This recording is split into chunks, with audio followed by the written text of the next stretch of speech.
What is going on, guys? James Black Tech coming here. I want to show you a little trick I recently discovered with the Apple AirPods and an app called Movie Pro that you currently download right now in the Apple App Store for only $5.99.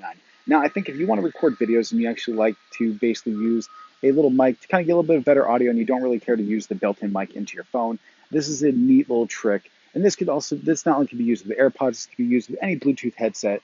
Currently, right now, the Movie Pro app is the only app that you currently use that will actually allow you to use Bluetooth headphones as a wireless mic. But the cool thing is that typically when I record my videos, I end up using the built-in mic in my phone.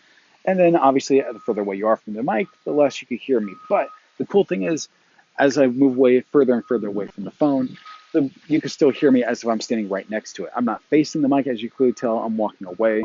And as you can see, I'm all the way over here. And you can hear me as if I was standing right next to the phone as I was just a few moments ago. And now, by no means are the Apple AirPods the best sounding microphone you can get for an iPhone or any phone for that matter. There are better options out there as far as the Bluetooth goes, but this is definitely better than having nothing at all. So let me know in the comment section below. Do you guys think the AirPod audio sounds better than the built-in microphone audio I've been using in my previous videos? I'd love to know what you guys think in the comment section below. And as always, like, share, and subscribe, and I'll catch you guys next time.